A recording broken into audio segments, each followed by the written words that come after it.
जय हिंद दोस्तों, आ गया हूँ आपके अपने चैनल ट्रिक्स 9 यूट्यूब पर।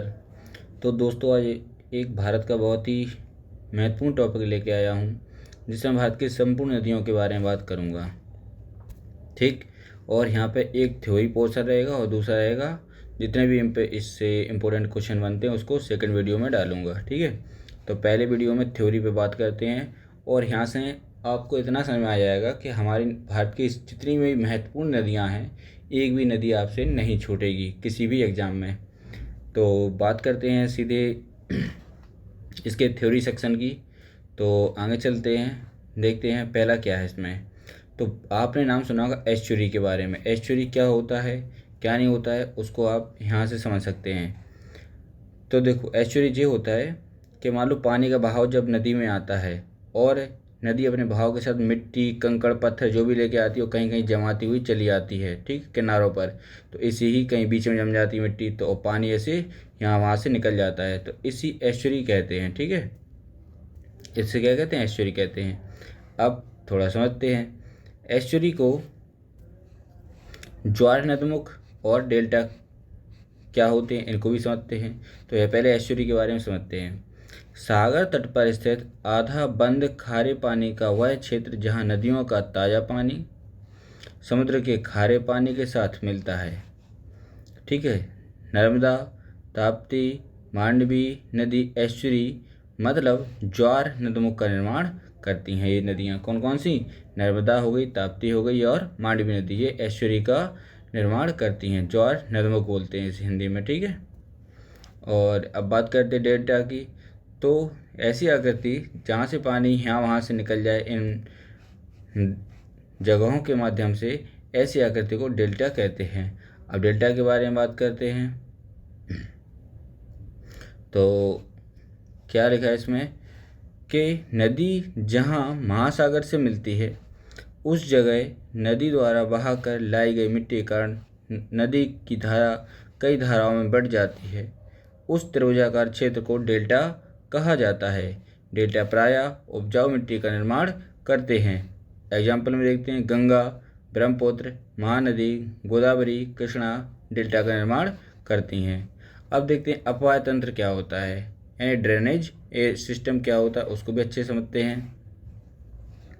तो देखो, यहाँ से काफ़ी सारी नदियाँ आपको दिख रही होंगी। यहाँ से यह नदी तंत्र कहलाता है। इसकी छोटी छोटी जो सहायक नदियाँ होती हैं। ठीक है। अब अपवाय तंत्र के बारे में बात करते हैं। तो अपवाय तंत्र शब्द एक क्षेत्र के नदी तंत्र की व्याख्या करता है जिससे अलग अलग दिशाओं से छोटी छोटी धाराएं आकर एक मुख्य धारा मतलब मुख्य नदी का निर्माण करती हैं। ठीक है। आगे बात करते हैं इसके नेक्स्ट पॉइंट की। तो जहाँ पर अलग अलग धाराओं से छोटी छोटी धाराएं आती हैं वो मुख्य नदी की सहायक नदियाँ हो जाती हैं। दूसरा पॉइंट क्या है इसमें देखते हैं। दूसरा पॉइंट बोला है इन्होंने कि भारत का अपवाय तंत्र। तो भारत का अपवाय तंत्र दो तरीके का है। एक है हिमालयी अपवाय तंत्र, जो हिमालय से नदियाँ आई हैं, ऊपर से आई हैं। दूसरा प्रायद्वीपीय अपवाय तंत्र, जो भारत के दक्षिण में नदियाँ बहती हैं, उसे हम प्रायद्वीपीय भारत की नदियाँ भी के नाम से जानते हैं। अब इसमें अगर बात करते हैं तो सिंधु नदी तंत्र है, गंगा नदी तंत्र है और ब्रह्मपुत्र नदी तंत्र है। किसमें, जो हिमालय नदी यानी ऊपर से जो आई हैं, यहाँ पे तीन नदी तंत्र बड़े ही इंपॉर्टेंट हैं, तो उसके बारे में बात करते हैं। और अगर प्रायद्वीपीय भारत की नदियों के बारे में बात करते हैं तो आपको यहाँ पर नर्मदा नदी, ताप्ती नदी, महानदी, गोदावरी, कृष्णा और कावेरी नदियों जैसी यहाँ पे आपको मिल जाएंगी। तो पहले बात करते हैं सिंधु नदी तंत्र के बारे में। ठीक है।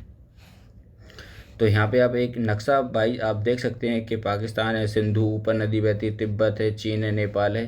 तो मैप भाई आप अच्छे से दिमाग में सेट कर लेना। तो मैं बात करता हूँ सीधे सिंधु नदी तंत्र के बारे में। ठीक है। और इसको अच्छे से रीड करते हैं कि सिंधु नदी 3 देशों में होकर बहती है। कौन कौन से देश में भी, तो सिंधु नदी, क्वेश्चन आता है कि सिंधु नदी कितने देशों में होकर बहती है, तो 3 देश, चीन हो गया, भारत हो गया और पाकिस्तान हो गया। ठीक है। चीन में तिब्बत स्थित मानसरोवर झील के निकट से इसका उद्गम होता है और यह उत्तर पश्चिम दिशा में बहती हुई ये नदी भारत के लद्दाख के दमचौक के पास से भारत में प्रवेश करती है। आगे बहती हुई ये नदी गिलगित से होते हुए दर्दिस्तान के पास पाकिस्तान में प्रवेश करती है और कराची के पूर्व से होते हुए अरब सागर में मिल जाती है। ठीक है, इस नदी की कुल लंबाई है 2880 किलोमीटर, किसकी? सिंधु नदी तंत्र की। ठीक है, आई होप इसको अच्छे से समझे होंगे और डाउट क्लियर हो गए होंगे। सिंधु नदी तंत्र के बारे में बात करते हैं तो इसकी जो सहायक नदियां हैं जैसे कि झेलम है, चिनाब है, रावी है, ब्यास है, सतलज है। ठीक है, ये सब इसकी सहायक नदियां हैं। और अब बात करते हैं अपने नेक्स्ट नदी तंत्र की, इसको कहते हैं सिंधु नदी तंत्र। उसको भी समझते हैं अच्छे से कि सिंधु नदी भारत का लेह शहर सिंधु नदी के दाएं तट पर स्थित है। सिंधु नदी के अरब सागर में मिलने से पहले इसमें 5 प्रमुख सहायक नदियां आकर मिलती हैं, जो अभी बता चुका हूँ। पहला है झेलम, चिनाब है, झेलम है, रावी है, ब्यास है और सतलज नदी है। ये 5 नदियां आकर इसमें जो सहायक नदियां हैं इसमें आकर मिल जाती हैं, किसमें? सिंधु नदी में। आगे और बात करते हैं चिनाब नदी के बारे में। अब इन नदियों को, जो नदियां इसमें मिली हैं उनको डिटेल वाइज देखते हैं एक बार कि चिनाब नदी ये सिंधु नदी की सबसे बड़ी सहायक नदी है। क्वेश्चन आता है कि सिंधु नदी की सबसे बड़ी सहायक नदी कौन है? तो चिनाब नदी है।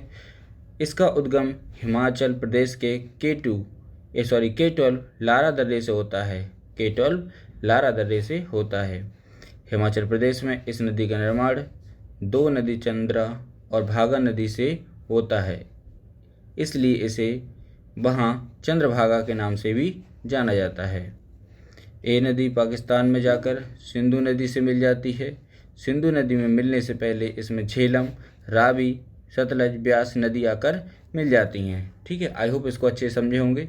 और अब बात करते हैं नेक्स्ट झेलम नदी के बारे में। तो झेलम नदी के बारे में जब अच्छे से पढ़ेंगे तो इसमें काफ़ी क्वेश्चन आपको मिल जाएंगे, जैसे कि झेलम नदी का उद्गम कश्मीर घाटी के बैरीनाग के निकट से होता है। ये नदी 170 किलोमीटर भारत पाकिस्तान सीमा का निर्माण करती हुई पाकिस्तान के झंग के निकट चिनाब नदी में मिल जाती है। ठीक है, कौन सी? झेलम नदी। अब बात करते हैं रावी नदी के बारे में। ये नदी हिमाचल प्रदेश के रोहतांग दर्रे से निकलकर कश्मीर तथा पंजाब होते हुए पाकिस्तान के झंग के निकट चिनाब में मिल जाती है। ठीक है, अब आगे बात करते हैं और यहाँ पे मैप वाइज भी आप देखते चलना, क्योंकि मैप में सभी नदियों को बनाया गया है तो आप इससे काफ़ी सीखने को मिल जाएगा। ठीक है, कि कौन सी नदी अगर कहाँ मिलती है, किस जगह मिलती है, ये सब बातें आपको सीखने को मिल जाएंगी। और अब बात करते हैं सतलज नदी के बारे में।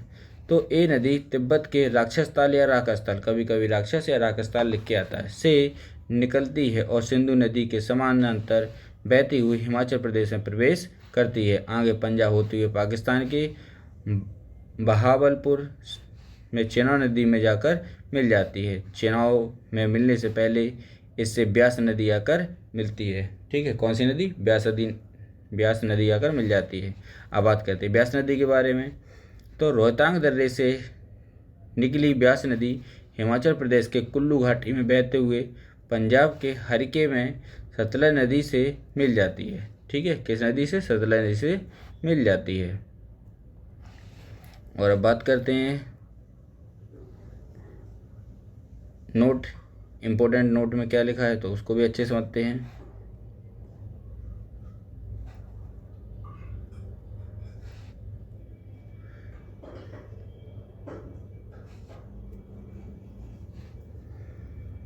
नोट में हरिके क्षेत्र में जो हमने ब्यास और सतलज नदी के संगम की बात की, वहीं से देश की सबसे लंबी नहर इंदिरा गांधी नहर निकलती है, जो कि पंजाब में राजस्थान से होकर गुजरती हुई राजस्थान में इसकी लंबाई सबसे अधिक 470 किलोमीटर है। ठीक है, अब ध्यान दीजिए, जैसे कि पाकिस्तान के बहावलपुर में जब सतलज नदी चिनाब से मिलती है तब ये चिनाब में मिलकर पंचनद नदी का निर्माण करती है। मतलब सिंधु नदी में मिलने से पहले 45 किलोमीटर तक ये पांचों नदियाँ यहाँ एक होकर आगे बढ़ती हैं। ठीक है, और अब बात करते हैं इसके सिंधु जल समझौता भी कब हुआ था, अच्छे समझते हैं। सिंधु जल समझौता पानी के वितरण के लिए 1960 में हुई भारत और पाकिस्तान के बीच एक संधि है। इस समझौते के अनुसार 3 पूर्वी नदियाँ जैसे कि ब्यास, रावी और सतलज का नियंत्रण भारत को तथा 3 पश्चिम नदियां हैं जैसे सिंधु, चिनाब, झेलम का नियंत्रण पाकिस्तान को दिया गया है। ठीक है, अब दो जैसे यहाँ पर गौमुख हिमानी है और गौमुख हिमानी से भागीरथी निकल के आती है और अलकनंदा बहती हुई आती है, मिलती है देवप्रयाग में। ठीक है, कहाँ मिलती है? देवप्रयाग में। और देवप्रयाग से ही गंगा नदी का निर्माण होता है। कहाँ से होता है? देवप्रयाग से ही गंगा नदी का निर्माण होता है। और अब इससे मैप को भी अच्छे से समझते हैं, इसको कैसे बनाया गया है। जैसे कि आपको यहाँ पे 3 इंपॉर्टेंट पॉइंट दिख रहे होंगे। सबसे पहले एक है गौमुख हिमानी, एक है केदारनाथ, एक है बद्रीनाथ। ठीक है, तो गौमुख हिमानी से भागीरथी नदी निकल के आती है, केदारनाथ से मंदाकिनी निकल के आती है, लेकिन जो बद्रीनाथ है ऊपर, वहाँ से एक अलकनंदा और एक धौली गंगा, ये दोनों मिलती हैं, विष्णु प्रयाग में मिल जाती हैं। ठीक है, अब जब आगे बढ़ती है तो अलकनंदा आगे बढ़ती है, और इसकी एक सहायक नदी है पिंडार नदी, वो आगे बढ़ती है तो मिलती है वो कर्णप्रयाग में। ठीक है, अब यहाँ से जो अलकनंदा, क्योंकि यहाँ से सबसे बड़ी सहायक नदी अलकनंदा हो जाती है, तो अलकनंदा आगे बढ़ती है और यहाँ से मंदाकिनी आ जाती है, ये मिलती है रुद्रप्रयाग में। ठीक है, अब अलकनंदा, फिर इसका नाम अलकनंदा ही पड़ता है आगे चल के, और यहाँ मिल जाती है भागीरथी, तो देवप्रयाग में। और देवप्रयाग से ही हमने अभी बताया था कि गंगा नदी का निर्माण होता है। अब इसलिए बताया है क्योंकि यह उत्तराखंड, उत्तर प्रदेश, बिहार होते हुए, पश्चिम बंगाल होते हुए बांग्लादेश में चली जाती है और वहाँ से सीधे बंगाली खाड़ी में गिर जाती है। तो अब बात करते हैं गंगा नदी तंत्र के बारे में। ठीक है, आई होप इस मैप को भी अच्छे से समझना। और बात करते हैं गंगा नदी तंत्र के बारे में। उत्तराखंड से निकली गंगा उत्तर प्रदेश, बिहार होते हुए पश्चिमी तक बहती है। पश्चिम बंगाल के फरक्का पर एक 2 धाराओं में बढ़ जाती है, हुगली और मुख्य धारा भागीरथी में। भागीरथी नदी बांग्लादेश में मुख्य धारा के रूप में प्रवेश करती है, जहां इसे पद्मा के नाम से जाना जाता है। आगे बहती हुई पद्मा ब्रह्मपुत्र, जिसे बांग्लादेश में जमुना के नाम से जाना जाता है, से मिल जाती है। ठीक है, और संयुक्त रूप से इसे मेघना कहा जाता है। किस किस को? पद्मा को और जमुना को। इन दोनों का संगम ही क्या कहलाता है? मेघना कहलाता है, के रूप में बंगाली खाड़ी में गिरती है। ठीक है, अब यहाँ पे बात करने वाली बात है, गंगा नदी की बहुत सी सहायक नदियाँ भी हैं, तो वो भी इम्पोर्टेंट है। तो सहायक नदियों में कौन कौन सी आ जाती है? तो सबसे बड़ी सहायक नदी गंगा की यमुना जी हैं, कोसी है, सोन है, गोमती है, दामोदर है, घाघरा है, घाघरा का नाम सरयू भी है, और गंडक है और रामगंगा है। इसके ये काफ़ी सहायक नदियाँ हैं। ठीक है, और यहाँ पे मैप वाइज भी अच्छे से देखते चलना, क्योंकि इसमें सभी नदियाँ बनी हुई हैं। अगर कोई मैप ले लेता है तो उसको भी फिल कर सकता है वो। ठीक है, वीडियो को पॉज करके। बात करते हैं यमुना नदी के बारे में। तो गंगा की सबसे बड़ी सहायक नदी है, क्या नाम है उसका? यमुना, जो उत्तराखंड के बंदरपूंछ चोटी पर स्थित यमुनोत्री हिमानी से निकलती है। नेक्स्ट पॉइंट है, ये नदी उत्तराखंड से हरियाणा, दिल्ली, उत्तर प्रदेश से बहते हुए प्रयागराज, इलाहाबाद में गंगा नदी से जाकर मिल जाती है। किस नदी से जाकर मिल जाती है? तो गंगा नदी से जाकर मिल जाती है। अगला पॉइंट है कि यमुना नदी का प्राचीन नाम कालिंदी नदी है। ठीक है, यमुना की बहुत सी सहायक नदियाँ, जैसे कि चंबल, बेतवा, कैन, तो इसकी ये भी सहायक नदियाँ किसकी? यमुना की। तो यहाँ पे एक बार अच्छे से आप देखने वाली बात है कि इसको मैप वाइज आप अच्छे से समझना, तो मैप वाइज अच्छे से जल्दी समझ आ जाता है, क्योंकि ये गंगा नदी है, गंगा की सबसे बड़ी सहायक नदी यमुना जी, और यमुना की है चंबल, बेतवा और केन, ये काफ़ी इसकी बड़ी सहायक नदियाँ भी हैं। ठीक है, और अब बात करते हैं चंबा नदी के बारे में। ये नदी मध्य प्रदेश के इंदौर स्थित महू क्षेत्र के जाना पाव पर्वत से निकलती है। उत्तर मध्य भाग में बहती हुई ये नदी राजस्थान से होकर उत्तर प्रदेश के इटावा में यमुना नदी से मिल जाती है। इस नदी की लंबाई 965 किलोमीटर है। बात करते हैं बेतवा नदी के बारे में। तो मध्य प्रदेश के भोपाल से निकलती है, जो उत्तर पूर्वी दिशा में बहते हुए उत्तर प्रदेश के हमीरपुर में यमुना से जाकर मिल जाती है। ध्यान रखने वाली बात एक है कि प्रसिद्ध स्थान सांची बेतवा नदी के किनारे स्थित है। सांची में कई बौद्ध स्मारक हैं। ठीक है, कई बौद्ध स्मारक हैं। सांची का स्तूप अशोक ने 3री शताब्दी ईसा पूर्व में इसको बनवाया था। तो यहाँ पे काफ़ी इम्पोर्टेंट है, यहाँ से ही बनाया गया है मैटर, तो इसको अच्छे से समझ लेना। अब बात करते हैं कोसी नदी के बारे में। अभी जो गंगा नदी का ही जो टॉपिक चल रहा है वह इसमें है कौन सी नदी? कोसी नदी। तो ये नदी नेपाल में नेपाल में हिमालय से निकलती है और बिहार में प्रवेश करती है। ये नदी प्रायः अपना मार्ग बदलने के कारण चर्चाओं में रहती है और इसमें आने वाली बाढ़ से बिहार में अधिक मात्रा में तबाही देखने को मिलती है। इस नदी को बिहार का शोक भी कहा जाता है। क्या कहते हैं इसको? बिहार का शोक। किसको कहते हैं? कोसी नदी को। और अब बात करते हैं इसके नेक्स्ट पॉइंट के बारे में। ये नदी बिहार के कटिहार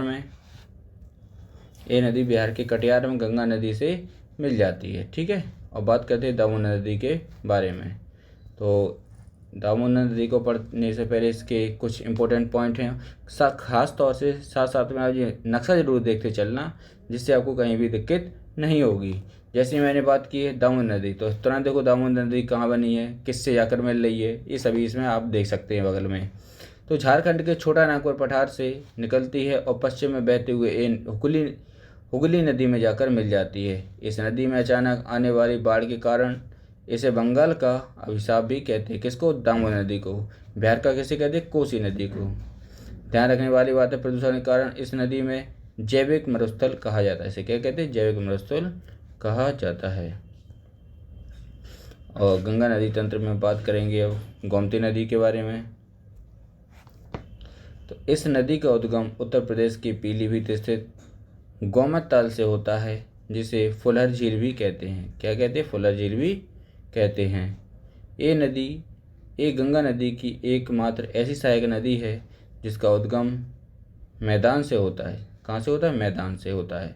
और अब बात करते हैं सोन नदी के बारे में। मध्य प्रदेश के अमरकंटक नामक स्थान से निकलती है और उत्तर की ओर बहते हुए ये पटना के निकट गंगा में मिल जाती है। नोट करने वाली बात एक है कि सोन नदी और यमुना नदी के बीच जल विभाजन का काम कैमूर की पहाड़ियाँ करती हैं। कौन सी पहाड़ियाँ? कैमूर की पहाड़ियाँ करती हैं। इसके अलावा देखते हैं कि इनके अलावा गंगा की सहायक नदियाँ जैसे घाघरा, जिसे सरयू नदी के नाम से भी जाना जाता है, और गंडक नदी गंगा के बाएं तट पर आकर मिलती हैं। ठीक है। और गंगा नदी से संबंधित कुछ महत्वपूर्ण पॉइंट और भी हैं, जैसे कि बात करते हैं कि कौन सी नदी गंगा के दाएं तट और कौन सी नदी गंगा के बाएं तट पर आकर मिलती है। तो देखो, बाएं से मिलने वाली हैं गोमती, गंडक, घाघरा, कोसी। ठीक है, इंपॉर्टेंट है। और दाएं से मिलने वाली यमुना, सोन, टॉन्स, जो यहाँ पे हैं, जो दाएं साइड से मिलती हैं गंगा नदी में। इसके अगले पॉइंट के बारे में बात करते हैं।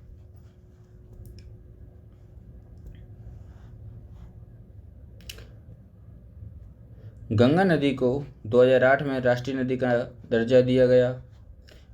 कब दिया गया? 2008 में राष्ट्रीय दर्जा दिया गया। गंगा किनारे बसा सबसे बड़ा शहर कानपुर है। ठीक है, कौन सा है? कानपुर है। अगला देखते हैं गंगा नदी के प्रवाह का क्रम क्या है। तो भैया पहले सबसे पहले आता है उत्तराखंड में बहती है, उत्तर प्रदेश में बहती है, फिर बिहार में, फिर पश्चिम बंगाल में बहती हुई बंगाली खाड़ी में गिर जाती है। ठीक है। और अब बात करते हैं इसके ब्रह्मपुत्र नदी तंत्र के बारे में। तो ब्रह्मपुत्र नदी तंत्र को समझने से पहले यह समझना जरूरी है कि कहाँ से निकलती है। तो सबसे पहले मैप में आप देखना कि ब्रह्मपुत्र नदी कहाँ है। यह तिब्बत के साइड होती है, तिब्बत के ही मानसरोवर झील से निकलती है। ठीक है। और बात करते हैं, इसको समझने की अच्छे से कोशिश करेंगे। ठीक है। और नहीं आएगा तो वीडियो आप पॉज करके इसके नोट्स भी अच्छे से बना ही सकते हैं। तो बात करते हैं ब्रह्मपुत्र नदी के बारे में। ये नदी तिब्बत, भारत और बांग्लादेश से होकर बहती है। ये नदी तिब्बत के मानसरोवर झील के निकट से निकलती है। ठीक है।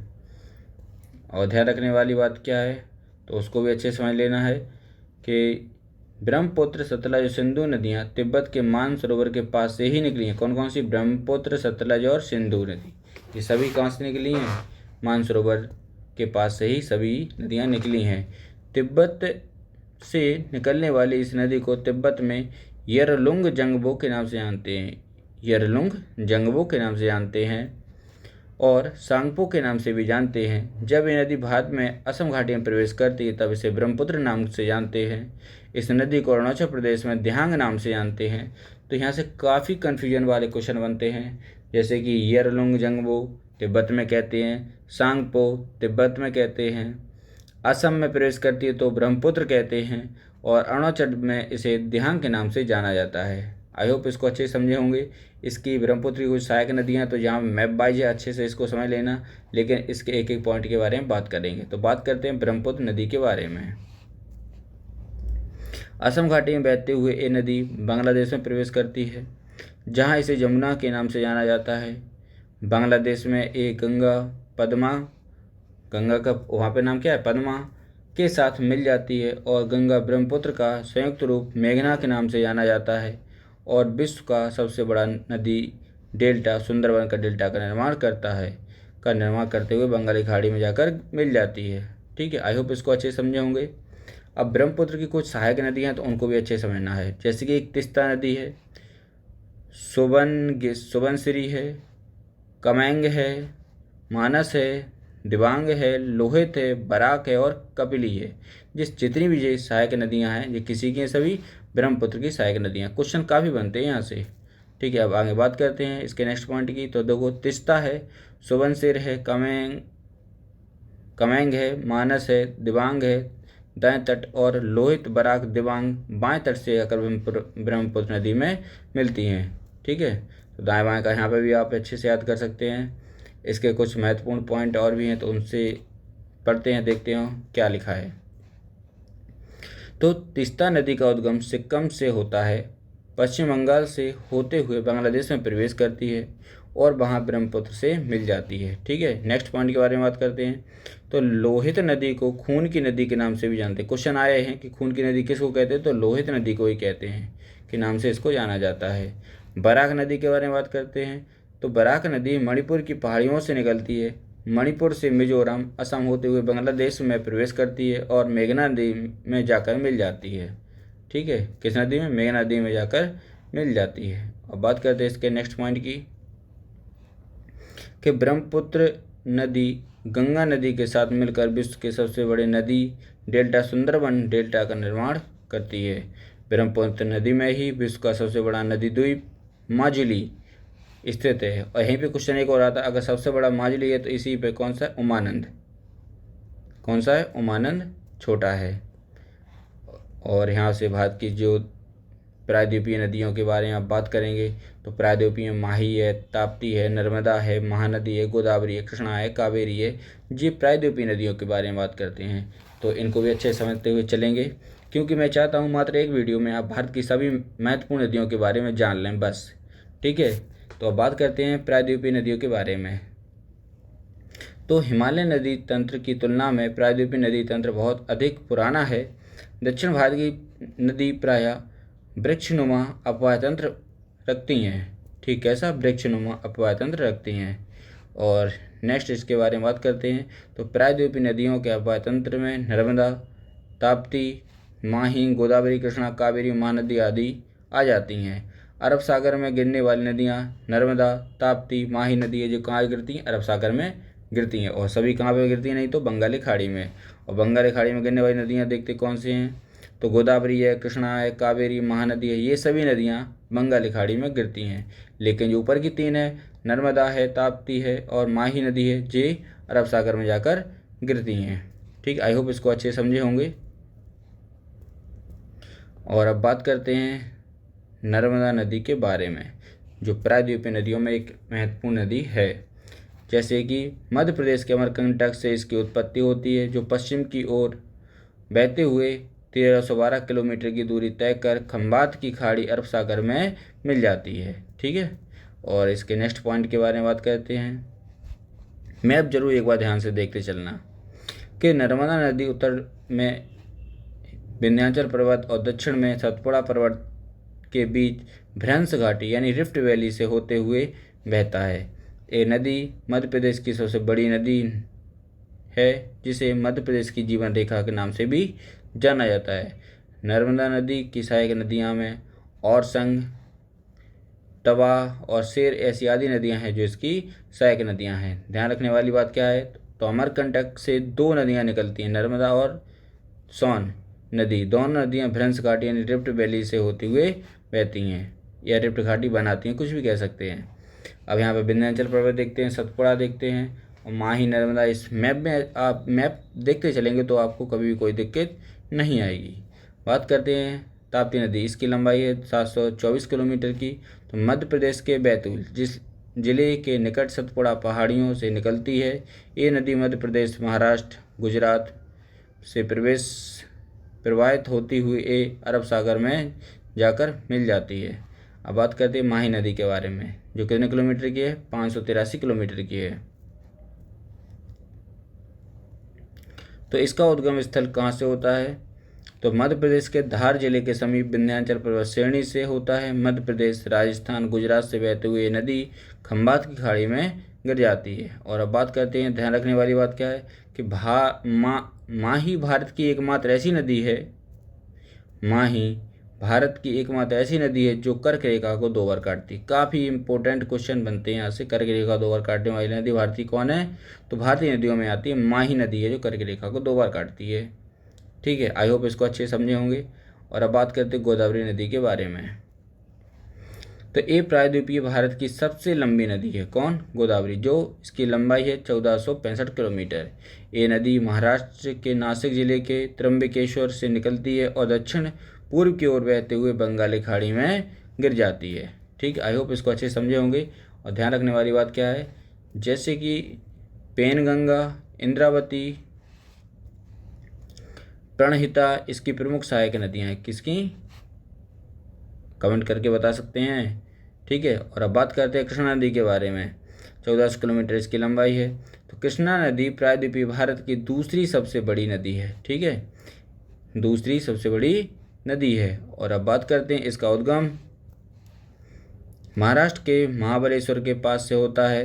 कृष्णा नदी महाराष्ट्र से होते हुए कर्नाटक, तेलंगाना और आंध्र प्रदेश से बहते हुए बंगाली खाड़ी में गिर जाती है। आगे बात करते हैं कृष्णा नदी की प्रमुख सहायक नदियाँ कौन सी हैं?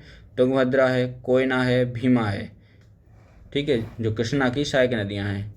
ठीक है, आगे बात करते हैं कृष्णा नदी जल विवाद, इम्पोर्टेंट है, काफ़ी अच्छे समझना। तो कृष्णा नदी के जल बंटवारे से संबंध है जो आंध्र प्रदेश, कर्नाटक, महाराष्ट्र के बीच 1957 से चल रहा है। महानदी की लंबाई कितनी है? तो बात करते हैं महानदी 851 किलोमीटर। महानदी छत्तीसगढ़, उड़ीसा की प्रमुख नदी हैं। कौन कौन सी? माही नदी। ठीक, आई होप इसको समझे होंगे। और अब बात करते हैं इसके नेक्स्ट पॉइंट के बारे में। मैं पहले ही बोल चुका हूँ, इसका जो मैप बना हुआ है उसको आप 1 नहीं 2 नहीं 10 बार देखें, पता चल जाएगा कौन सी नदी कहाँ पे आकर किससे मिलती है। ठीक है, इसका उद्गम छत्तीसगढ़ के रायपुर के निकट सिहाबा पहाड़ी से होता है और ये नदी आगे पूर्व की ओर बहते हुए उड़ीसा में प्रवेश करती है और डेल्टा का निर्माण करते हुए बंगाली खाड़ी में गिर जाती है। ध्यान रखने वाली बात क्या है? तो तेल नदी और जोंक महानदी की प्रमुख सहायक नदियां हैं। कौन कौन सी? तेल नदी और जोंक महानदी की प्रमुख सहायक नदियां हैं। बात करते हैं कावेरी नदी के बारे में, जिसकी लंबाई है 800 किलोमीटर। कर्नाटक के कुर्ग के निकट ब्रह्मगिरी की पहाड़ियों से निकलती और कर्नाटक, तमिलनाडु से बहते हुए तिरुचिरापल्ली के निकट बंगाल की खाड़ी में गिर जाती है। ठीक है, और बात करते हैं क्या कि इसे दक्षिण भारत की गंगा भी कहा जाता है। किसे कहते हैं? कावेरी नदी को दक्षिण भारत की गंगा। अगर नॉर्मल पूछे दक्षिण की गंगा तो गोदावरी लगेगा। ठीक है, और वैसे दक्षिण भारत की गंगा तो कावेरी लगता है। अन्य प्रमुख नदियों के बारे में अब बात करते हैं। ठीक है, यहाँ पर मैप में बनी है सभी नदियाँ, जैसे स्वर्णरेखा नदी है तो इसके बारे में बना हुआ है, अच्छे से देख लेना। तो झारखंड में बहने वाली एक पहाड़ी नदी है। ये नदी रांची के निकट छोटा नागपुर के पठार से निकलती है। झारखंड से निकलकर पश्चिम बंगाल, उड़ीसा से होते हुए बंगाल की खाड़ी में आकर गिर जाती है। प्रसिद्ध शहर जमशेदपुर, इसको हम टाटा नगर के नाम से ही जानते हैं, कि नदी के तट पर स्थित है। ठीक है, और बात करते हैं लूनी नदी के बारे में। लूनी नदी के बारे में, इसका उद्गम अजमेर के निकट अरावली पहाड़ियों से निकट नाग पहाड़ से होता है। राजस्थान से होते हुए गुजरात के कच्छ के रण में ये नदी विलुप्त हो जाती है। ठीक है, इस नदी को सॉल्ट रिवर के नाम से भी जाना जाता है। ठीक है, और अब बात करते हैं काली नदी के बारे में। इस नदी को शारदा और काली गंगा के नाम से भी जाना जाता है। ठीक है, किसको? काली नदी के नाम से। शारदा नाम तो सुना ही होगा मोस्टली, शारदा नदी। ये नदी हिमाचल स्थित काला पानी नामक स्थान से निकलती है। उत्तराखंड उत्तर प्रदेश से होते हुए ये नदी घाघरा नदी के साथ मिल जाती है। ठीक है, नेक्स्ट पॉइंट क्या है? तो ध्यान रखिएगा, जैसे काली नदी पूर्व की ओर नेपाल और भारत की अंतर्राष्ट्रीय सीमा बनाती है। अब बात करते हैं नेक्स्ट नदी के बारे में, जिसका नाम है पेन्नार नदी। ठीक है, आई होप इसको अच्छे से समझे होंगे, और अगर अच्छे समझे हैं तो इसको भी अच्छे समझेंगे। जैसे कि पेन्नार नदी भारत की प्रमुख नदी है। कौन सी? पेन्नार नदी है जो भारत की प्रमुख नदी है। ये नदी कर्नाटक में नंददुर्ग पहाड़ी से निकलकर पूर्व की ओर 970 किलोमीटर बहकर बंगाल की खाड़ी में गिरती है। ठीक है, तो यहाँ पे दक्षिण भारत की नदियाँ हैं, दक्षिण पेन्नार, उत्तरी पेन्नार। तो आई होप इसको अच्छे से समझे होंगे। अगर आपको यह चैनल अच्छा लगता है इसको लाइक, सब्सक्राइब, शेयर करें। थैंक यू, जय हिंद। और इस वीडियो को आप पॉज कर करके इसके एक से एक पॉइंट लिख कर नोट्स बना सकते हैं, और आपको आगे वाले जितने भी एग्ज़ाम हैं उनमें सभी में हेल्पफुल होगा। ठीक है, तो आई होप इसको अच्छे समझे होंगे। अगर अच्छा वीडियो लगा है तो इसको लाइक, सब्सक्राइब, शेयर जरूर करें। थैंक यू, जय हिंद।